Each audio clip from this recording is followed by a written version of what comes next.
શરદ પવારનો PM Modi પર સમાજમાં ભાગલા પાડવાનો આરોપ. અજીત પવાર સાથે સમાધાન અંગે પણ સ્પષ્ટતા. વિપક્ષના વરિષ્ઠ નેતા શરદ પવારે શુક્રવારે વડાપ્રધાન નરેન્દ્ર મોદી પર સમાજમાં ભાગલા પાડવાનો આરોપ લગાવ્યો છે. તેમણે વડાપ્રધાન મોદીના ચૂંટણી ભાષણોની નિંદા કરી. તેમણે જ્યારે પૂછવામાં આવ્યું કે શું ચૂંટણી બાદ તેમના અને તેમના ભત્રીજા અજીત પવાર વચ્ચે સમાધાન થઈ શકે છે, તો તેમણે કહ્યું કે અમે ભાજપની સાથે ગઠબંધન કરનારા કોઈ સાથે સંબંધ નહીં રાખીએ. એક ઇન્ટરવ્યુમાં શરદ પવારે કહ્યું કે સત્તાધારી મહાયુતિ લોકસભા ચૂંટણીમાં પોતાના ખરાબ પ્રદર્શન બાદ ચૂંટણી ઉપર અસર કરવા માટે ભારે માત્રામાં પૈસાનો ઉપયોગ કરી રહી છે, પરંતુ લોકો તેનો સ્વીકાર નહીં કરે.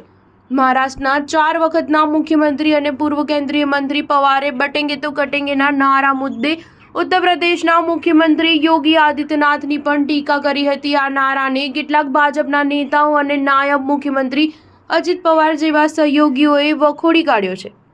આ મુદ્દે પવારે કહ્યું કે યોગી સાંપ્રદાયિક નિવેદનો માટે જાણીતા છે, તેમને એટલું મહત્વ શા માટે આપવું જોઈએ? તેમના અંગે એક વાક્ય પણ બોલવા નથી માંગતો. આ તે લોકો છે જે ભગવા વસ્ત્ર પહેરે છે અને સાંપ્રદાયિકતા ફેલાવે છે. તેઓ દેશનું અહિત કરી રહ્યા છે. વડાપ્રધાન નરેન્દ્ર મોદીએ હાલમાં જ વિપક્ષ પર સમાજને જાતિના આધાર પર વહેંચવાનો આરોપ લગાવ્યો છે અને સત્તાધારી મહાયુતિના સમર્થનમાં એક હૈ તો સેફ હૈનો નારો આપ્યો. વડાપ્રધાનના ચૂંટણી અભિયાન અંગે પૂછવા પર શરદ પવારે કહ્યું કે તેઓ વડાપ્રધાન છે, તેમણે અનેક વાતો કહી છે. તેઓ અમારા સાથી પક્ષો અંગે જે કહી રહ્યા છે તે અયોગ્ય છે.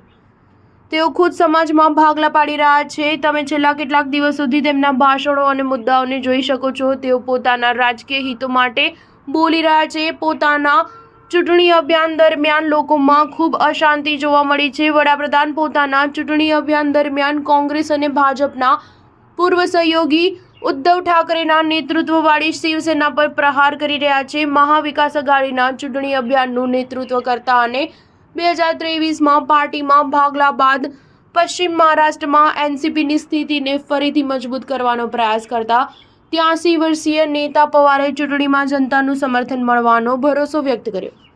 સ્ટાર ન્યૂઝ 7 હંમેશા સચ્ચાઈની સાથે.